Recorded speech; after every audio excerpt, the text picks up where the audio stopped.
Imagine you've just landed.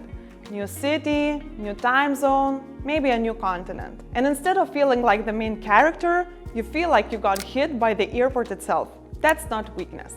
That's jet lag. And it's not really about sleep. It's about your entire nervous system still being in a completely different country to your body. Here's what's actually happening. Your body runs on an internal clock. It tells you when to sleep, when to eat, when to be alert. It's precise and completely indifferent to your travel plans. You crossed 6 time zones. Your clock crossed none of them. So while the city around you is fully alive at noon, your body is still ready to shut down. It thinks it's 3 a.m.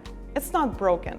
It's just still at home. And that's only half the story. Travel fatigue is the other thing, the one nobody talks about enough. 8 hours in a seat that wasn't designed for humans, recycled air, noise, delays, 40 micro decisions before you even board. By the time you land, your nervous system has already been running on high alert for an entire day, and the trip hasn't even started. So you arrive feeling wired and exhausted at the same time. Can't sleep, can't focus, mood is somewhere across the Atlantic. That's your nervous system stuck between two modes, not sure which way to go. What does your body actually need?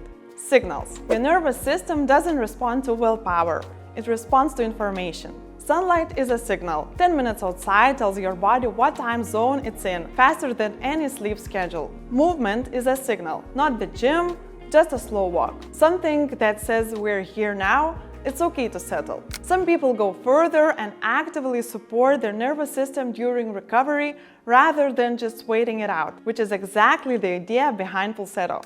The stress resilience score in the Pulsetto app gives you a real-time read on where your nervous system actually is.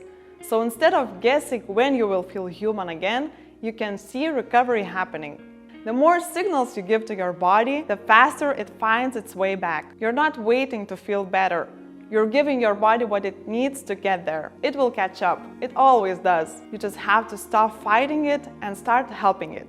Hit subscribe and drop in the comments. How long did it take you to feel human again after your worst flight?